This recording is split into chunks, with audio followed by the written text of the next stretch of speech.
जयपूरच्या सहकार्यानं या ठिकाणी सर्व जे 615 मतदार आहेत सगळ्यांच्या आमच्या गाठीभेटी झालेल्या आहेत। अत्यंत खेळीमेळीचं वातावरण या ठिकाणी आहे आणि जे आमचे या जिल्ह्यामधले चांगले एक सलोख्याचे संबंध सागरांबरोबर निर्माण केलेले होते ते आज कामाला आलेले आहेत आणि आपण पाहता की महायुतीच बरोबर आहे अशातला भाग नाही।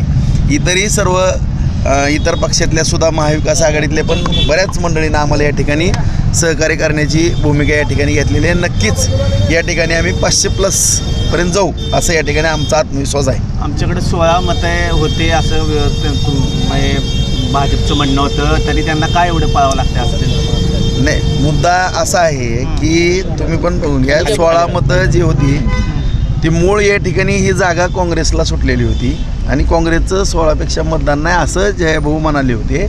ह्याचा अर्थाचा अनर्थ त्या ठिकाणी काढला गेला, आपल्या सर्वांनाच माहिती आहे। 16 मतं त्यांची होती, काँग्रेसची 16 पण मतं नाहीत असं त्यांचा म्हणण्याचा उद्देश भाऊंचा होता, परंतु ह्यांनी अर्थाचा अनर्थ करून त्या ठिकाणी 16 मताचा आणि शेवटी लोकशाहीच्या माध्यमातून ही निवडणूक लढवत असताना आणि आपण जे म्हणता की एवढं पाळावं का लागतंय की निवडणूक भारतीय जनता पार्टीच्या माध्यमातून महायुतीच्या माध्यमातून लढवत असताना आणि मी एक स्वतः हाडाचा कार्यकर्ता आहे, वर्गात 4थीपासून मॉनिटर आहे। एकही निवडणूक आम्ही हलक्यात कधी घेतलेली नाही आणि रात्रीचा दिवस करून निवडणूक लढवणं, शेवटच्या क्षणापर्यंत मतदान शेवटचं होईपर्यंत लढत राहणं हे कार्यकर्त्याचा धर्म असतो, ते कर्तव्य असतं आणि त्यामुळं कुणी काही जरी म्हणलं तर एवढं मतदान आहे पळायचं का, शेवटी कार्यकर्त्याने शेवटच्या क्षणापर्यंत लढत राहायचं असतं, तेच खरा कार्यकर्त्याचा धर्म असतो। मतदार सुरक्षित ठिकाणी न्यावं लागलं असं त्यांचं म्हणणं आहे की नाही, सगळेच मतदार येत आहेत। एक गट्टा मतदान असताना असं का करावं लागतं? नाही, मतदान मुळातच सगळं जिल्ह्यातल्या जिल्ह्यातच आहे, कुठं बाहेर घ्यावं नेलेलंच नाही आम्ही।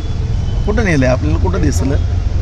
आमदार राव सातपुतेंनी 55 मतदान नाही, ती देवाला आता दर्शन घेऊन मतदानाला यायचं ठरल्यानंतर आता शेवटी कुठंतरी एक भावना असतात सर्वांच्या की आम्ही एका ठिकाणी देवाचं दर्शन घेऊन, आता मी रोज देवाचं दर्शन घेतल्याशिवाय बाहेर येत नाही कधीसुद्धा, म्हणजे रोज आमच्या भगवंताचं दर्शन घेतल्यावरच माझ्या कामाला सुरुवात, सगळ्याची भावना आहे। विठोबा पावणार? अरे मी एक संप्रदायामधला एक माळकरी घराण्यातला मी व्यक्ती आहे, मला विठ्ठल रुक्मिणीचा आशीर्वाद सातत्याने मिळणारच आहे आणि मिळालेलाच आहे।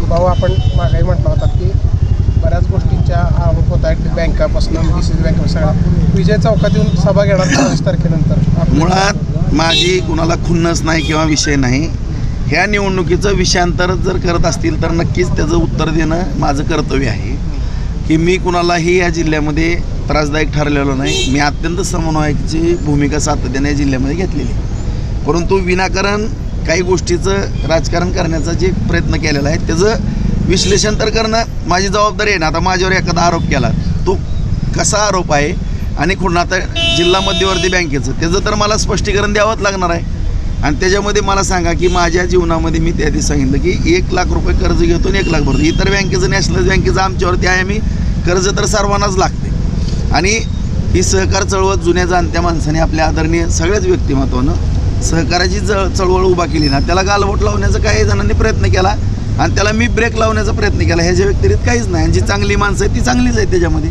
त्यांच्याबद्दल मी कधीच वाईट माझ्या मनामध्ये येणार नाही। सभा घेणार नाही, नक्कीच। अरे आता इतकं जर मला सांगा 97 मतापैकी मला जर 65 मतदान पडणार असेल तर त्यांचा आभार मानण्याकरता मला या ठिकाणी सगळ्यांच्या पुढं नतमस्तक व्हावंच लागेल या ठिकाणी येऊन, आणि जे आरोप आहेत त्याचं मला स्पष्टीकरण मी आताच सांगितलं द्यावंच लागणार आहे त्या ठिकाणी। आणि मला आता विशेष बाब म्हणून या ठिकाणी या मतदारसंघात बार्शी, जसं मी बार्शी माझं कार्यक्षेत्र आहे, आता जिल्हा कार्यक्षेत्र झालेलं आहे आणि खास करून या ठिकाणची जी जनता आहे त्या जनतेमध्ये ज्या जनतेच्या जीवावरती लोकप्रतिनिधी निवडून आलेत आणि त्या लोकप्रतिनिधीच्या जीवावरती मी निवडून आलो आहे, त्यांची कामं करण्याकरता या ठिकाणी ये जा करावंच लागणार आहे मला सातत्यानं।